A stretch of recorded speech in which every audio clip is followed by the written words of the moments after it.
feeling more exhausted than usual, you're probably dealing with burnout. Psychotherapist Andrea Correa is here to share advice on how to reduce stress and boost your energy while avoiding being burnt on busy. Welcome, Andrea. Hi, thank you for having me. Yeah, we're happy to have you on. And Andrea, can you tell us what causes people to get burned out? Well, I like to refer to this as the three E's. One is the environment. What's going on in your work environment, your community, your homes. And this can really impact how we handle stress and what sort of stressors are impacting us. The second one is the experiences that we've had. If we've had disempowering experiences or challenging experiences at school, at work, with peers in our family of origin, these can also set us up for pushing, for trying to chase happiness, for seeking validation. And the last one is enoughness. This myth that we're not enough. And it is a myth. And it really drives us, though, to burn ourselves out on busy, to push, to prove, to perfect, to people please. And these are just some of the ways that we can burn ourselves out. Oh, wow, that last one's a big one. Enough. Feeling like you're enough, like you mentioned. It's definitely something that gets us to feel burned out. And some of us scroll through social media to escape our day to day, but can social media trigger our burnout as well?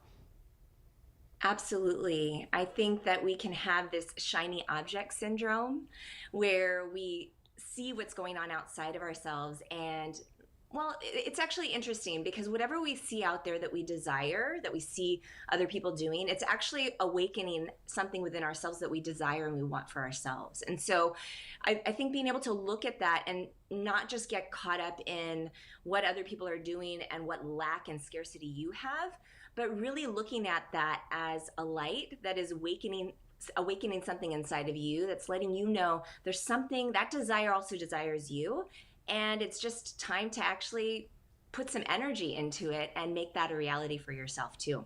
And what are three things viewers can do right now to liberate themselves from burnout and reduce stress?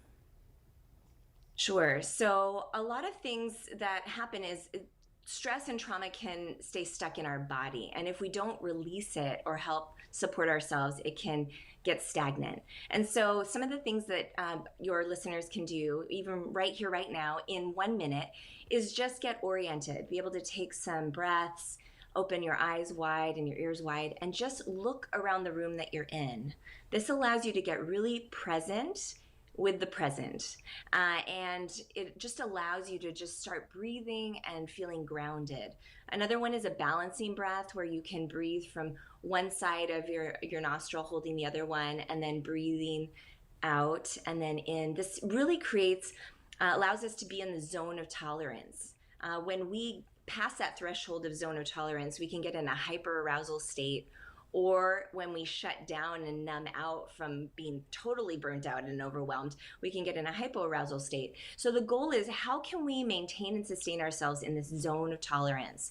And so the balancing breath can help. Also balancing our heart and our mind. A lot of times our mind can go crazy, ruminating, thinking about things. I'm in the future.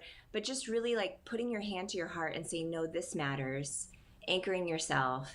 And that just really allows you to put things back into perspective and balance the head and the heart.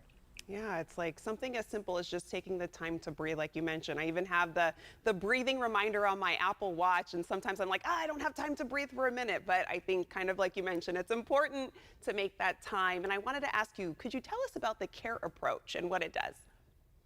Yes. So the CARE approach is something that I created that I use a lot with my clients. And the first one is C, which is to clarify. Clarify, what are some of the events, either present or in the past, that have impacted you? What are the beliefs that you have about yourself as a result of that? What are the feelings and body sensations? So that goes from going through a divorce to a breakup to experiencing trauma to something that happened in our community, like in Sacramento, what recently happened, whether you were there or know people, those impact the way that we think. And so clarifying what are those significant events, feelings, beliefs, and body sensations. A is to affirm what are the beliefs that we want to have in the future when we think about this experience.